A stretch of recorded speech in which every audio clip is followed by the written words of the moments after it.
Hey, what's happening? Welcome to the final cut. Now, before we begin, like, share, and subscribe to this channel, please, okay? For some news and current events happening every Tuesdays and Thursdays, let's head right into it.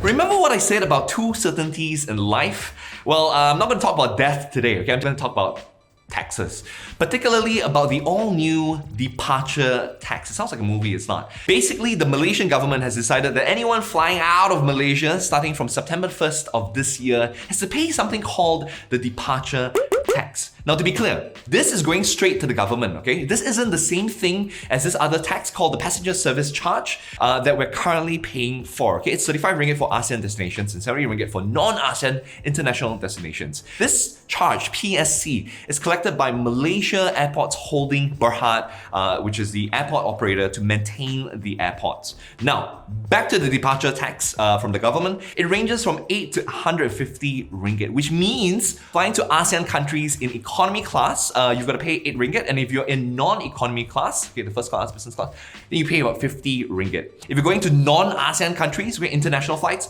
then it's 20 ringgit for economy class and 150 ringgit for those in fancy class, okay? I'm very sure you've got questions like, is this tax for what one? Other countries also have. What if baby also must pay?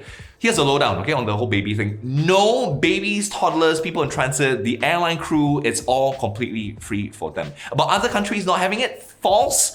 Thailand, Hong Kong, and Japan, they all have the departure tax and the charges are the same. Japan calls it sayonara tax, so when you pay, it kind of feels good because it's kind of cute.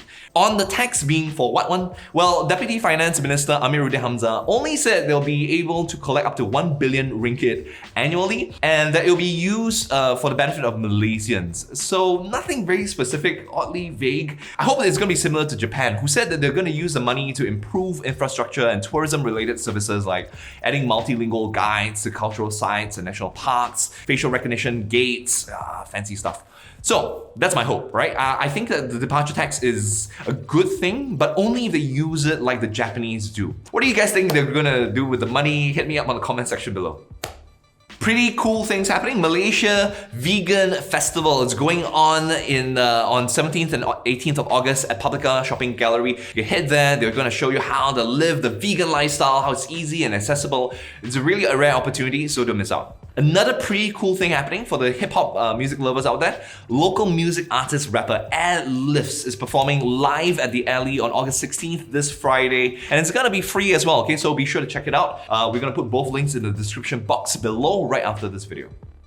So what was supposed to be a chilled out, fun, 2-week long chuti Malaysia kind of holiday has become an absolute nightmare for this Irish family. The family of 5, they were staying at this place called the Dusun, which is a beautiful retreat resort in the forest of Seremban. When Nora Ann Quarreen, who's just 15 years old and she's got a learning disability, when she disappeared from a bedroom, she hasn't been seen since the 4th of August at 8 a.m. So that's a long time to be missing, let alone in the jungle. So everyone's doing everything they can. They've got police teams from England, France, and Ireland assisting in the investigations. For the actual search and rescue itself, they've got 350 over policemen searching over a 6-kilometer radius. They've mobilized dogs to seek out her scent, but it's not easy at all because if you look at the map, it's huge, okay? Now, the police don't know exactly what went down. So Nora could have been abducted, she could have encountered wildlife in the jungle. They don't have enough information at this point. So that's where you can come in, right? The family, for the first time ever since Nora disappeared,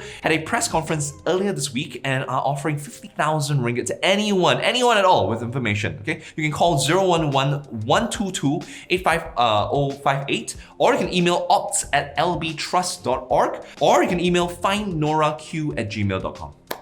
So depending on where you go in the world, you're gonna get different definitions for work-life balance, okay? Someone in Germany could tell you, okay, it's the division of one's time und focus between working und family or leisure, Ask anyone in Malaysia and they'll say, work-life balance, what's that? Can eat one, So that's because work-life balance here in Malaysia is a bit like the Yeti, okay? It's a myth. It's not just hearsay either, because there's finally a study that showed that Kuala Lumpur isn't the best place to live and work in. This study was done by tech company Kisi, and it says that KL has the worst overall work-life balance out of 40 major cities worldwide. That's right, out of 40, We're at number 40. Well, to be fair, the other Asian countries are kind of on the same boat as us. Tokyo is our best friend, okay? They're at number 39. Hong Kong came in at 35, and Singapore beat us at 32. Okay, now the way the study was done is pretty detailed. They shortlisted 40 top cities in the world. These are cities that attract working professionals and families, right? So cities that offered plenty of work and lifestyle offerings. Now,